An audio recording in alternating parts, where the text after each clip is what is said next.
Seek the truth only and do not rely on any script if there is any. Nakailang beses ka na pong napamura. Ilang beses nating nasubaybayan po ito. Galit na galit ka. Pakiusap ko lang, ikulong mo talaga yung mga kurakot. Pero itong nangyayari po ngayon ay talagang talamak at galit po ang tao. Kaya pakiusap ko lang po, seek the truth. Katotohanan lamang po. Hindi po kita inuutusan at tinuturuan. Isa itong pakiusap at kung wala kang sinisino-sino o pinipili, kasuhan niyo po at pakulong kaagad yung mga totoong mastermind. Yung totoong buhaya, mag-focus po kayo sa mga magnanakaw at korap. Ikulong na yan, mga kurakot. Alam kong kilala mo sila. Mr. Chair, esteemed colleagues, to the officials and staff of the Department of Public Works and Highways, led by Secretary Vince Dizon, pleasant day to all of you. Mr. Chair, the DPWH is now in the test of public scrutiny. Kaliwat kanang batikos po ang natatanggap ng departamento matapos mabunyag ang mga irregularidad, korupsyon, katiwalian, at kapalpakan po sa mga proyekto at infrastruktura. Lalo na sa usapin po ng flood control projects na dapat sana ay nagpoprotekta sa ating mga kababayan laban sa baha at kalamidad. Pero naging lugar po ng katiwalian. Nakita ko po paano magtrabaho si Secretary Vince Dizon, masipag, kahit saan parte ng bansa, nakikita nyo yan. Hindi lang po ngayon, kahit noon pa, panahon ng pandemya. We support the Secretary and the DPWH in these challenging times. But I am one with the Filipino people. Kasama po ako sa panawagan ng publiko na dapat managot po ang lahat ng sangkot dito sa lahat ng korupsyon na naiulat. At for the record, I am against the unprogrammed appropriations kasi prone po ito sa abuse at corruption at naging semi-pork barrel na nga.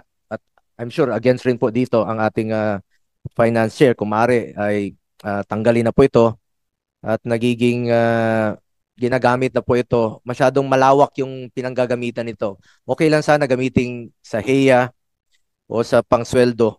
Pero po, pag naging abuso na po itong mga unprogrammed appropriations, ay hindi na po ako sang-ayon. Kaya I am against the unprogrammed appropriations.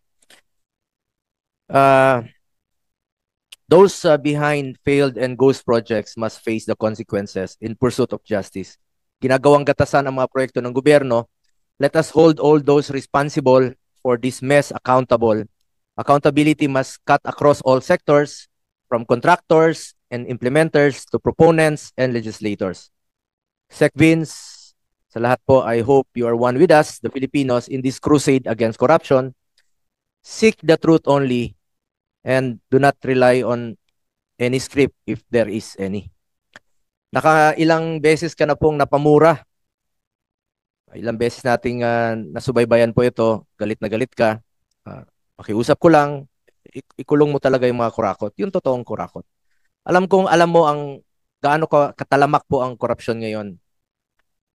Hindi naman po perpekto yun, no? Yung panahon ni Pangulong Duterte, former President Duterte.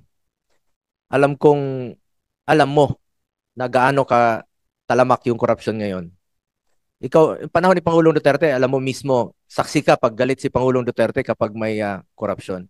At naging presidential assistant, advisor for flagship programs ka nung panahon niya.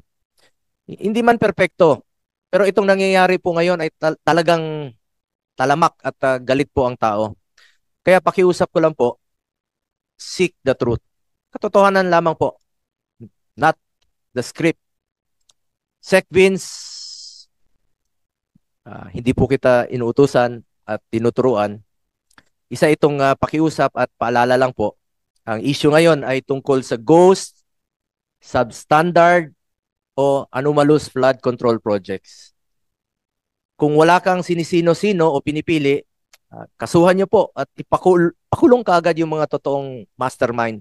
Yung totoong buhaya, mag-focus po kayo sa mga magnanakaw at korap. Ikulong na yan, mga kurakot. Alam kong kilala mo sila. Di mo pa siguro mapangalanan, pero pakiusap ko po, tumbukin niyo po. Tumbukin niyo po. Wag nang paligoy-ligoy pa. Tumbukin niyo yung sino may sala talaga rito. Tumbukin mo yung mastermind at wag sanang ilihis yung issue. Totoo lamang po, the truth. Nakaantabay ang mga tao, naghihintay po ng resulta.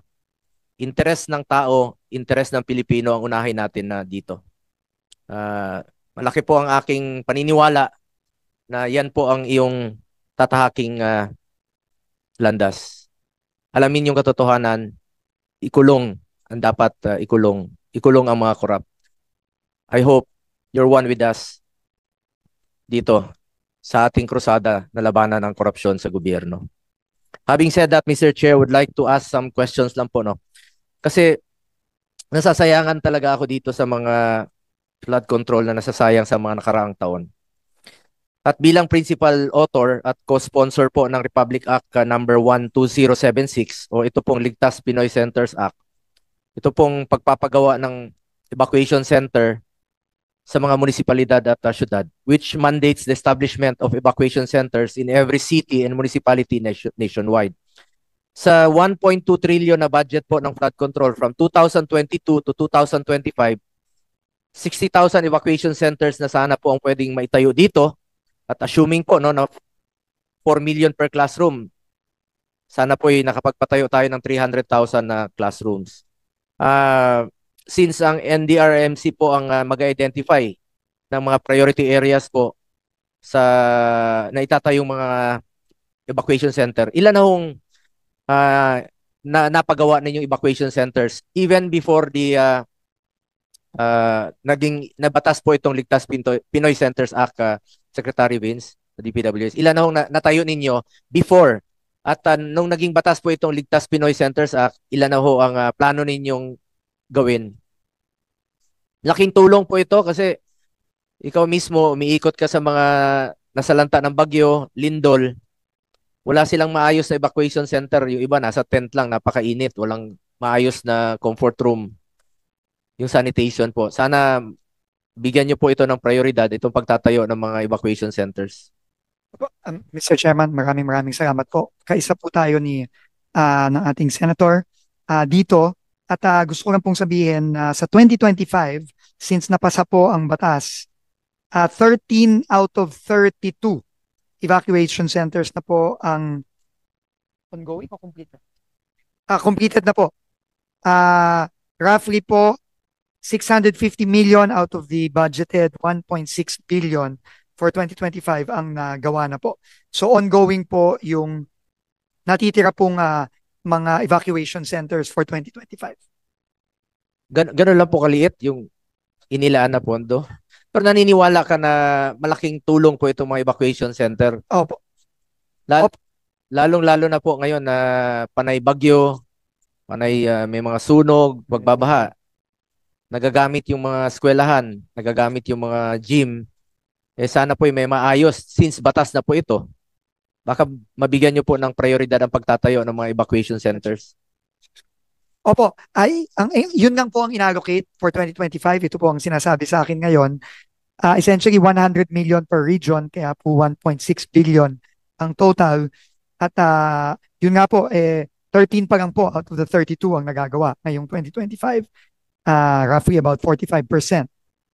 Kaya po kailangan paspasan din po ito. No? Pero po sa 2026, 2.1 billion po ang inallocate na dagdag na pondo for the evacuation and public health facilities po.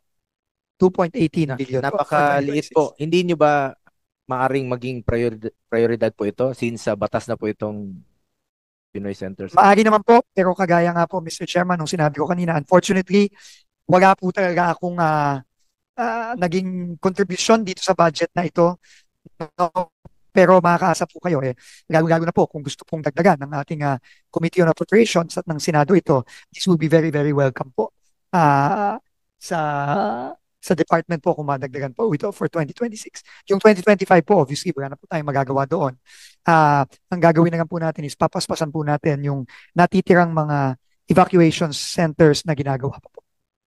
Thank you po, Mr. Chairman. Sa ating Mr. Chairman, Senator Win, baka pwedeng i-reallocate mo yung ibang pondo. May Hindi naman prioridad itong mga flood control. Baka batas na po ito. Pinasa natin ito nung 19th Congress. Principal author ka rin po nitong batas na ito.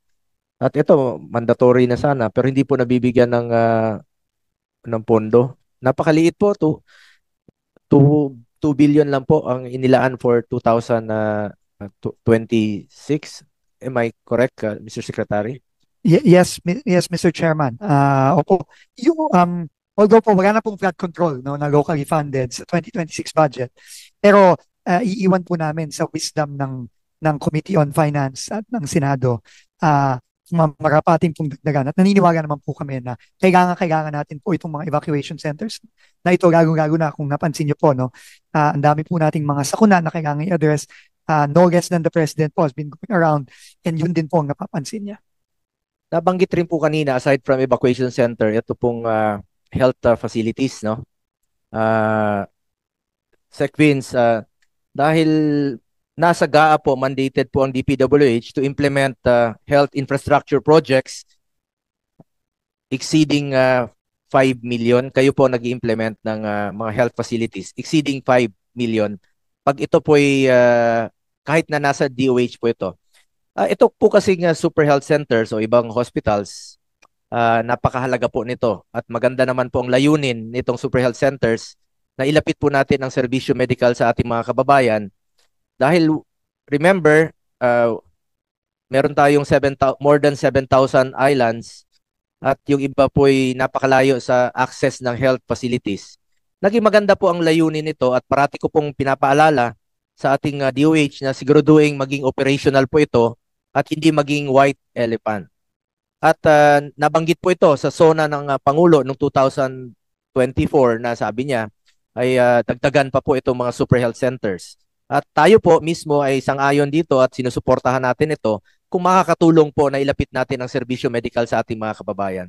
Ngunit may mga naiulat po no na ito pong more than 5 million na mga tinatayo ay kayo po ang nagkakandak ng bidding at nag-i-implement. So na-check nyo ba ito dahil meron po mga naiulat na non-operational at incomplete health facilities. Sayang naman po ito, imbis na magturuan po ang DOH at ang LGU kung sino talagang dapat magtapos nito since sila naman po ang merong agreement, undertaking na para to make it operational. Ngayon nagtuturuan na sila kung ang LGU ba ang dapat maglalagay ng mga doktor at to make it operational, makumpleto, nagtuturuan na sila. At ngayon, yung iba naman sinasabi, hindi pa natatapos. So kayo po ang nag-i-implement nito. Ano na ho ba ang update nito? Dahil sayang naman po ang pondo ng gobyerno. Maganda naman po ang layunin, pero kung nagkakaproblema po sa implementation, sayang po ang pondo ng gobyerno. Maraming salamat po, Mr. Chairman. Mukha pong may katulad din po ng Rene's kanina tungkol sa mga classroom. Mukhang mabigat din po ang delay nito. No? I was just informed po, Mr. Chairman, that yung Memorandum of Agreement po galing sa DOH, napirmahan lang po noong July. So, 6 na buwan na ho ang nakalipas. Ngayong 2025, at alam naman po natin kung wala pong Memorandum of Agreement, hindi po pwedeng magsimula ang construction. Kaya tingin ko po, ang pwedeng maging solusyon din po dito, yung sinuggest po kanina, na magdirekta na lang pong Memorandum of Agreement para sa mga LGU mismo na ang tumulong kasi ito pong nakikita kong mga numero ngayon, imposible pong mai-implement to ng DPWH sa loob lamang ng ilang buwan. No? Dahil nga po sa delay dun sa MOA with DOH. So, ang magiging suggestion po namin dito moving forward is magdirekta na pong MOA sa mga LGU, ang DPWH at DOH para po may katulong na ang DOH at ang DPWH para ipagawa ng mabilis at maayos itong mga super health center na to dahil grabe na po ang delay nito. Doon pa lang po. Saan po nagkaroon ng problema kaya nagkaroon ng delay sa Hindi ko po alam ang detalye, Mr. Chairman. Nung July daw po, July lang daw po nagkapirmahan ng MOA. So I'm assuming po meron po sigurong mga naging issue dun sa MOA between DOH and DPWH na July lang naayos. Sayang naman po, no? Sayang po talaga, Mr. Chairman. Sayang at saka maraming gamit, no? Katulad nung sa Manay. Sec Vince, Dison, napuntahan niyo po sa Manay, di ba? Sira yung hospital, yung district hospital. Pero ang ginamit nila, yung Super Health Center ng Manay. Malaking Tama po. tulong po yun sa mga pasyente at sa mga nasugatan na kailangan po ng immediate na paggamot. So sayang po, bawat oras po ay napakahalaga. Sana po ay matulungan nyo rin po sila na wag na silang magturuan ang DOH at ang LGU. Ang importante rito, make it operational at wag pong iwanan na maging white elephant po ito. Mr. Chairman, just to clarify mo po, no, yung pag-operationalize ng health center, labas na po sa mandato ng DPWH yan. Pero yung pong pagpapagawa, tingin ko po ang magiging solusyon na lang natin dito para mapabilis is magmawa po tayo sa mga LGU para mapabilis. Tingin ko po, more than willing naman po ang ating mga mayors na tumulong dito. Salamat po, Mr. Chairman. Gustong-gusto po ng mga LGUs po yun. Dahil malaking tulong po yun sa kanila, lalong-lalo na po sa mga LGUs, mga munisipyo na walang district hospital. Yung iba po, napakalayo, 2 oras, 3 oras ang biyahe. Yung mga buntis na nanganganak na lang po sa tricycle o sa bangka. Island. Totoo po yun, may tapos na Super Health Center dyan po sa Tingloy, Batangas. 1 oras po ang biyahe pag tumawid ka. Ngayon, gamit na gamit nila yung mga buntis, doon na po nanganganak, may pharmacy na sila. So ito po ay maganda po ang layunin nito Super Health Center. Ang importante lang dito, trabaho lang po ang mga concerned offices na and make it operational, magtulungan, bigyan ng tao, bigyan ng mga medical workers at wag pong iwanan na maging white elephant. Yun lang po ang pakiusap ko sa DPWH, tulungan niyo po.